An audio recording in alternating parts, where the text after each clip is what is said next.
Langkah yang pertama, cari data jumlah penduduk, kemiskinan, tingkat pendidikan, dan juga PDRB Provinsi Jawa Timur menurut kabupaten ataupun kota melalui website BPS Provinsi Jawa Timur. Untuk lebih mudah dapat diklik pada kolom pencarian Provinsi Jawa Timur dalam angka tahun 2024. Setelah dokumen BPS diunduh, maka setiap data yang diperlukan termasuk jumlah penduduk, kemiskinan, tingkat pendidikan, dan juga PDRB dibuat ke dalam file Excel.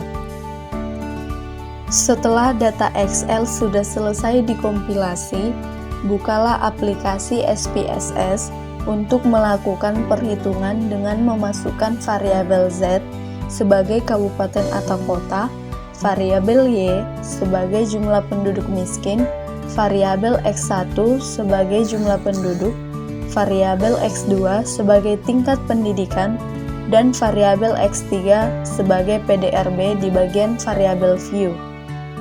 Hal ini dilakukan untuk mempermudah dalam menginput variabel. Setelah variabel dimasukkan, maka label pada masing-masing variabel sesuai dengan klasifikasi yang sebelumnya. Pada variabel Z, tingkat pengukuran data diubah menjadi nominal, sedangkan variabel X1, X2, X3, dan Y diubah menjadi scale. Kemudian, ubah ukuran data ataupun tipe pada variabel Z menjadi string dengan karakter yang disesuaikan dengan huruf pada kabupaten atau kota sekitar 18. Kemudian pada variabel X1, X2, X3, dan juga Y, tipe data yaitu numerik dengan desimal diubah menjadi 0.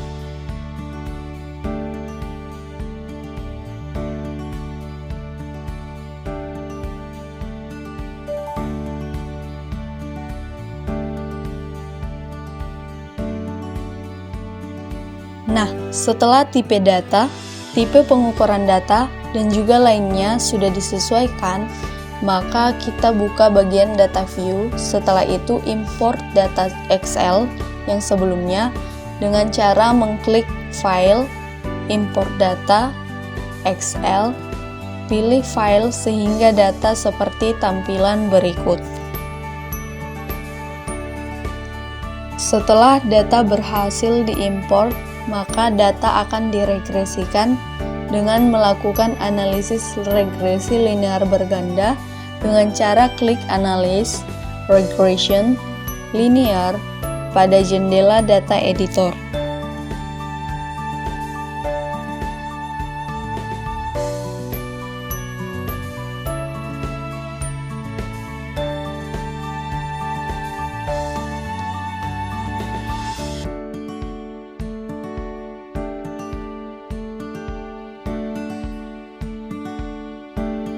Masukkan variabel Y, yaitu penduduk miskin, sebagai dependen, kemudian masukkan variabel X1, yaitu jumlah penduduk, X2, yaitu tingkat pendidikan, dan X3, yaitu PDRB harga konstan, sebagai variabel independen. Kemudian, variabel Z, yaitu kabupaten atau kota, sebagai case label. Pada bagian statistik, centang pada kotak estimates, confidence interval diisi dengan angka 95%, R-squared change, descriptive, dan juga collinearity diagnostics, dan juga Darwin-Watson. Kemudian klik continue.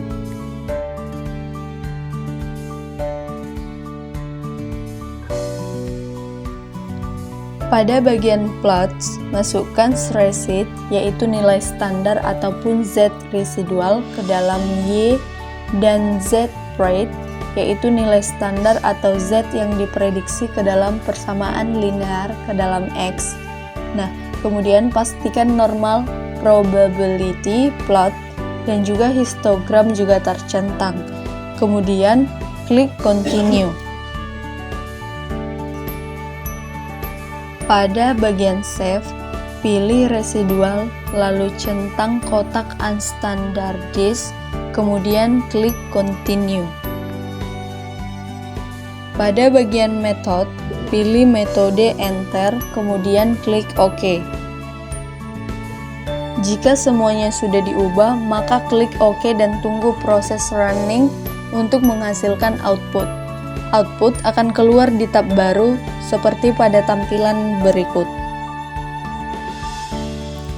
Setelah output ada, maka dapat dilakukan interpretasi untuk melihat hubungan antara variabel G, yaitu jumlah penduduk miskin, dependen, dengan variabel X1 jumlah penduduk, X2 tingkat pendidikan, dan X3 PDRB sebagai independen. Maka, perlu dilakukan interpretasi melalui pengujian ataupun analisis dengan 3 uji, yaitu uji normalitas data, uji multikolinearitas, dan juga uji heterokedasitas.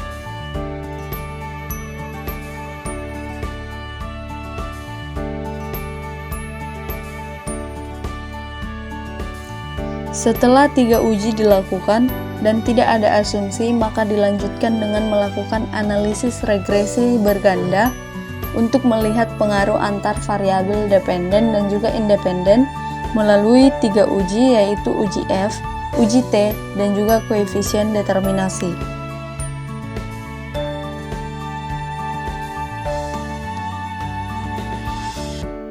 Pada uji normalitas data, dilakukan untuk melihat atau menguji apakah dalam model regresi variabel residu memiliki distribusi normal dan apakah uji itu dapat dilihat dengan cara scatter plot atau melalui uji Kolmogorov-Smirnov.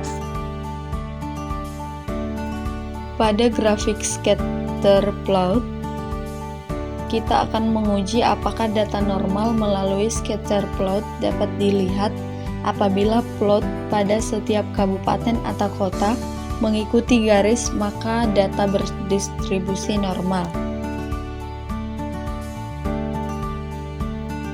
Berdasarkan hasil grafik tersebut, plot atau titik dari setiap kota ataupun kabupaten ada yang mengikuti garis dan ada yang tidak, namun jaraknya tidak terlalu jauh sehingga lebih akurat. Maka dapat dilakukan dengan cara Kolmogorov-Smirnov.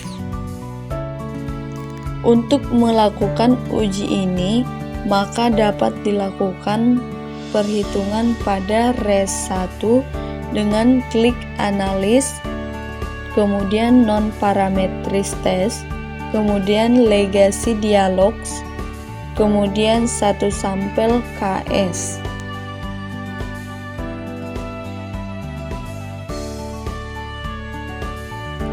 Kemudian masukkan variabel unstandardized res1 pada kotak tes variabel list dan centang kotak normal, kemudian klik OK. Pada bagian output, tabel one sample Kolmogorov-Smirnov test akan tersedia untuk melihat normalitas data. Kemudian dapat dilihat melalui nilai signifikan, yaitu apabila signifikan lebih dari 0,05, maka dapat disimpulkan data distribusi normal. Berdasarkan uji normalitas Kolmogorov-Smirnov, didapatkan nilai signifikan yaitu 0,005 dan lebih kecil dari 0,05, sehingga dapat disimpulkan bahwa data tidak berdistribusi normal. Karena data tidak berdistribusi normal pada variabel X2, maka dilakukan transformasi terhadap variabel tingkat pendidikan dengan cara sebagai berikut. Buka input SPSS, kemudian klik Transform, Compute Variable, pada kotak target variabel, ketik nama variabel baru yaitu trans pendidikan. Pada numeric expression, masukkan formula kita yakni S, Q, RT yaitu X2, kemudian klik OK.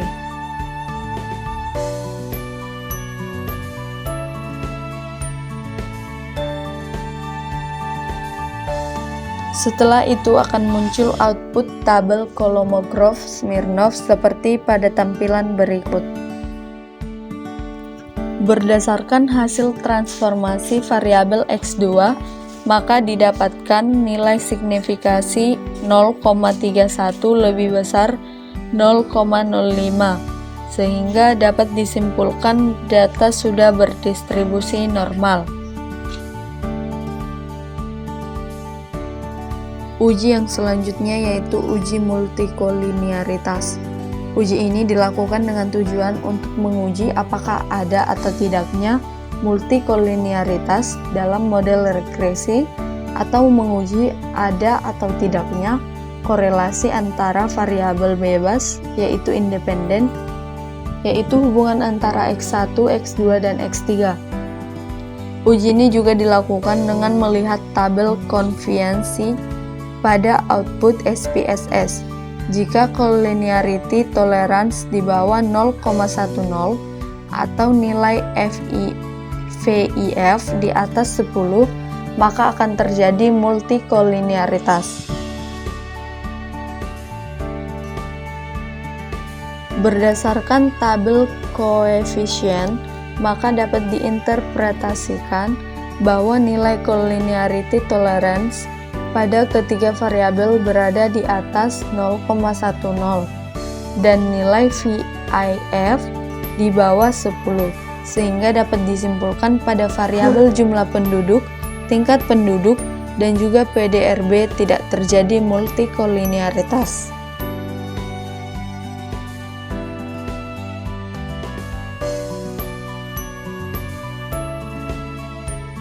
Uji yang selanjutnya adalah uji heteroskedastisitas. Uji ini dilakukan dengan tujuan untuk mengetahui ada atau tidaknya penyimpangan asumsi klasik heteroskedastisitas, yaitu adanya ketidaksamaan varian dari residual untuk semua pengamatan pada model regresi. Uji ini dapat dilakukan dengan melihat grafik scatter plot. Jika dot menyebar tidak teratur, maka tidak terjadi heteroskedasitas, atau dengan cara Glatzer. Nah, untuk menguji ada atau tidaknya heteroskedasitas ini pada data melalui scatter plot dapat dilihat apabila titik pada setiap kota menyebar tidak teratur, maka menandakan terjadi heteroskedastisitas.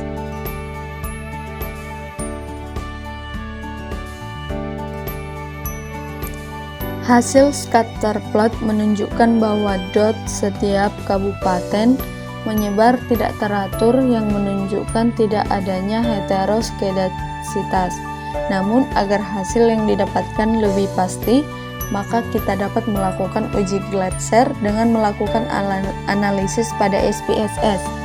Uji Glatzer ini dilakukan melalui nilai signifikansi, yaitu apabila nilai sig lebih besar dari 0,05, maka data tidak terjadi heteroskedasitas.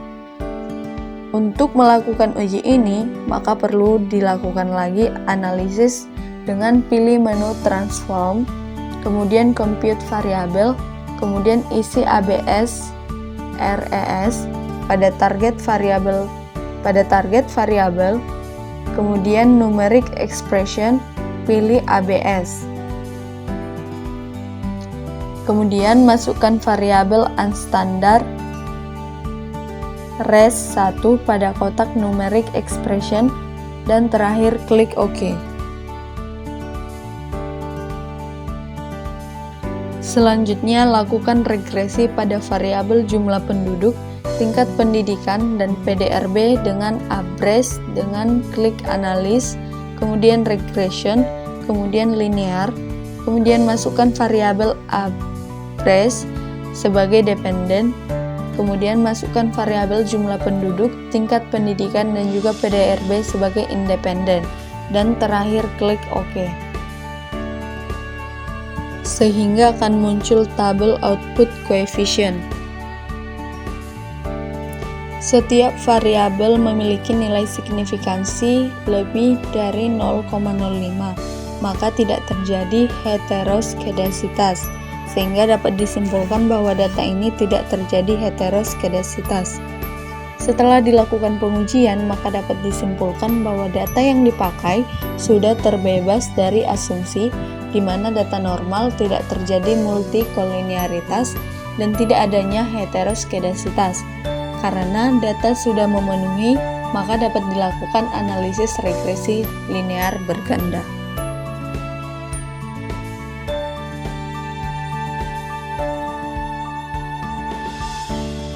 Analisis yang selanjutnya adalah analisis linear regresi berganda. Analisis ini dilakukan dengan tujuan untuk mengetahui hubungan atau pengaruh antara variabel dependen dengan variabel independen, atau untuk melihat pengaruh ataupun jumlah penduduk, tingkat pendidikan, dan PDRB terhadap kemiskinan di Provinsi Jawa Timur. Analisis ini dilakukan dengan uji F, uji T, dan juga koefisien determinasi. Pada uji F, bertujuan untuk melihat pengaruh ataupun hubungan antara variabel dependen, yaitu Y, dengan keseluruhan variabel independen, yaitu X. Uji ini dapat dilihat melalui tabel ANOVA pada output SPSS. Nah, jika F hitung lebih besar dari F tabel dengan nilai lebih kecil dari 0,05, maka menunjukkan adanya pengaruh. Berdasarkan tabel ataupun perhitungan, maka dapat diketahui bahwa nilai F, yaitu F hitung, sebesar 49,743 dan F tabel sama dengan DFL dibagi dengan DF1 dibagi dengan DF2, yaitu 3 dibagi 34 sama dengan 2,252. Dapat dilihat pada tabel titik kritis distribusi F. Berdasarkan perhitungan, diketahui bahwa F hitung lebih besar dari F tabel, sehingga dapat disimpulkan bahwa variabel independen secara keseluruhan memiliki pengaruh kuat terhadap variabel kemiskinan.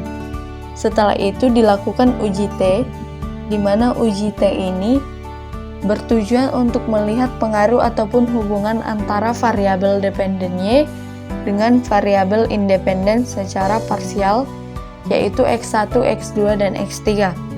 Uji ini dapat dilihat melalui tabel koefisien pada output SPSS. Jika T hitung lebih besar dari T tabel dan nilai signifikan lebih kecil 0,05, maka menunjukkan ada pengaruh. Nah, dari hasil ini, maka dapat disimpulkan bahwa variabel jumlah penduduk dan PDRB tidak berpengaruh kuat terhadap variabel kemiskinan, sedangkan variabel tingkat pendidikan berpengaruh terhadap variabel kemiskinan. Setelah kedua uji tersebut, maka dilakukan koefisien determinasi, di mana uji ini dilakukan dengan tujuan untuk melihat berapa persen variabel jumlah penduduk, tingkat pendidikan, dan juga PDRB tidak berpengaruh terhadap variabel jumlah penduduk miskin. Uji ini dapat kita lihat pada tabel model summary output SPSS. Nah, dapat dilihat pada R-square menghasilkan nilai 0,814, yang berarti bahwa jumlah penduduk, tingkat pendidikan, dan juga PDRB berpengaruh sebesar 81,4% terhadap variabel kemiskinan.